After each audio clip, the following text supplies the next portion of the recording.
Assalamualaikum warahmatullahi wabarakatuh. Apa kabar sahabat nasihat kehidupan? Kali ini saya akan kembali lagi menceritakan kisah misteri yang berjudul Pesan dari Mereka bagian yang keempat. Yuk daripada kita lama-lama, langsung saja ke ceritanya. Dayuh keluar, ia harus memutar untuk sampai di jendela kamar ibu yang tepat di samping petilasan rumah tetangganya. Gelap sekali karena lokasinya yang dipenuhi tumbuhan serta pohon besar. Tidak ada cahaya yang cukup untuk menyinari tempat itu. Dayuh mulai memanjat. Ia mencari pijakan kuat untuk kakinya. Sembari menahan keseimbangan, Dayuh mencengkeram jendela kayu di antara sela tempat angin masuk.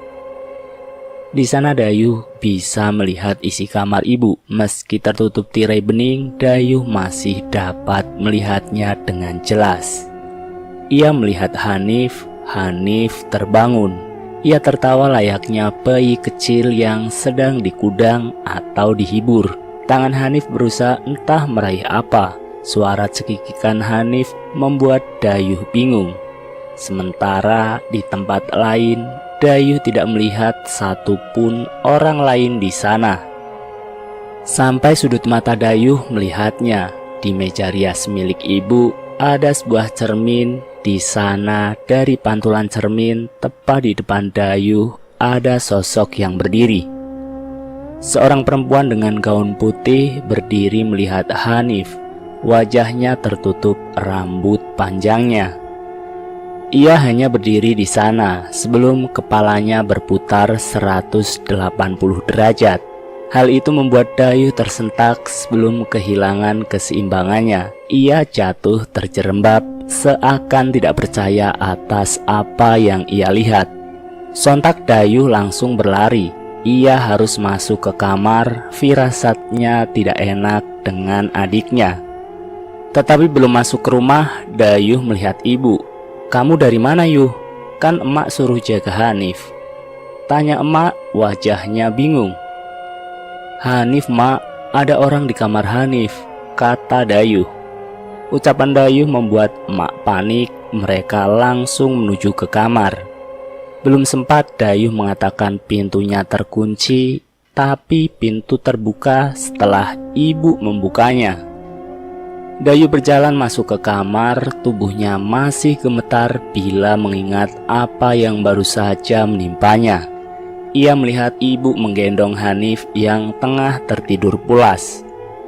Ibu pun bertanya kepada Dayuh, "Mana? Gak ada siapapun di sini. Kamu alasan ya biar emak gak marah?" Dayuh hanya menunduk. Dayuh kembali ke kamar, masih terbayang jelas sosok itu. Meski hanya dari pantulan cermin meja rias, ia yakin matanya tidak salah menangkapnya. Meski sulit Dayuh memejamkan matanya, ia larut dalam mimpinya sebelum pagi menyambut dari tidur lelapnya. "Kenapa, Yuh? Diam saja dari tadi," kata Hendra di sekolahnya. "Gak apa-apa." Dayuh masih bingung. Haruskah ia cerita kejadian semalam? "Waktu kamu pura-pura kemarin, itu beneran kamu sengaja nulis kalau meninggalnya sama kayak mbak yang kita kerjain itu, dan namanya juga?" Hendra mengangguk. "Sulastri? Dapat dari mana nama itu?" tanya Dayuh. Hendra hanya menatap Dayuh. Ia melihat sorot mata berubah seakan penasaran. "Gak tahu, tiba-tiba nyebut nama itu saja. Gak ada rencana juga pakai nama itu." "Kenapa memang?" tanya Hendra.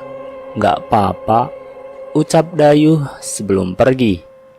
Dayuh baru pulang dari sekolah. Ia mencari di mana ibu dan Hanif. Namun tak ditemukan juga keberadaan mereka. Manakala Dayuh baru saja merebahkan tubuhnya, ia mendengar seseorang mengetuk pintunya. Dayuh menunggu. Bila itu ibu, pasti ia akan memanggilnya. Namun tak ada suara panggilan apapun, hanya ketukan pintu secara terus-menerus membuat Dayuh kehilangan kesabaran. "Bu!" Pintu terus-menerus diketok seakan sengaja ingin membuat Dayuh marah. Dengan gusar, Dayuh membuka pintu kamarnya. Sepi, tidak ada orang di sini. Takut bercampur bingung mulai Dayuh rasakan, maka dengan lelah ia menuju ranjang tidurnya.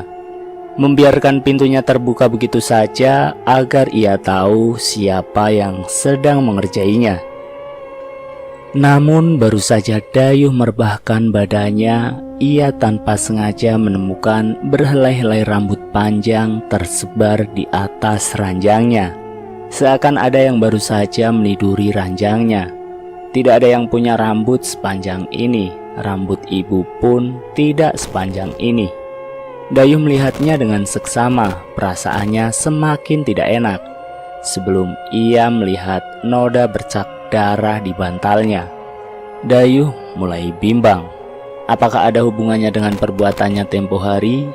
Siang itu juga Dayuh pergi ke rumah Hendra. Kebetulan Hendra ada di rumah. Melihat Dayuh datang dengan sepedanya membuat Hendra penasaran. Dayuh menunjukkan hasil temuannya pun dengan pengalamannya kemarin malam. Hendra yang mendengarnya awalnya tidak percaya seakan Dayuh sedang berusaha mengerjainya.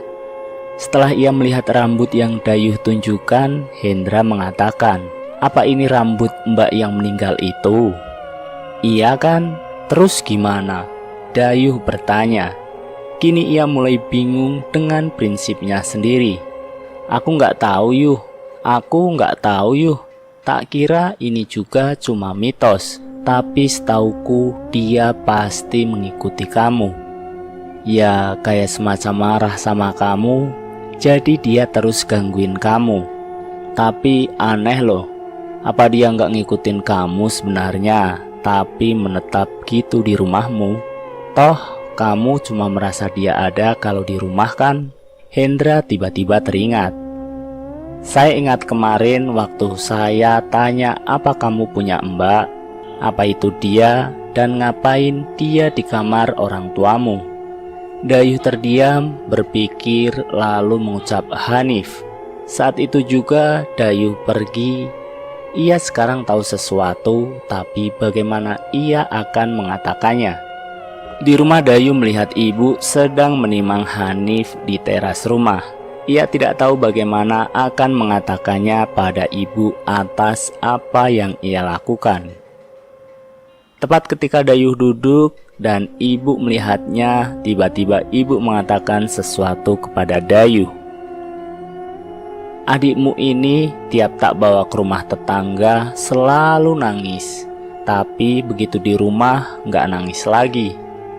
Dayuh yang mendengarnya tidak tahu harus berkomentar apa, sampai seorang datang dan bertamu di rumahnya. Rupanya tetangga tempat ibu biasa datang kini gantian berkunjung ke rumah Dayuh. Ibu langsung menyambutnya, mengenalkannya kepada Dayuh. Ia adalah seorang wanita parubaya pensiunan yang sudah lama tinggal di samping rumah Dayuh. Selama ini beliau lebih sering menghabiskan waktu di rumah karena masalah kakinya yang sudah tidak sanggup berjalan jauh. Namun hari ini ia sengaja datang karena ibu yang mengundangnya. Ini yang namanya Dayuh. Saya sering lihat kamu loh nak. Sebenarnya ingin tak sapa, tapi takut kamu kan tidak kenal sama Bude. Wanita itu ramah, wajahnya keibuan. Ia duduk di samping Dayuh sebelum ibu pergi ke dapur untuk mengambilkan minum. Saat tinggal mereka berdua, Dayuh merasa sungkan. Sekarang ia yakin sosok yang melihatnya tempo hari dari jendelanya pasti adalah dia. Tetapi Dayuh tidak ingin membicarakan itu sebelum... Kamu takut sama Mbak Lastri yang sekarang mendiami kamarmu? Kaget, Dayuh tampak terkejut mendengarnya. Siapa Bude? Mbak Lastri? Siapa Bude?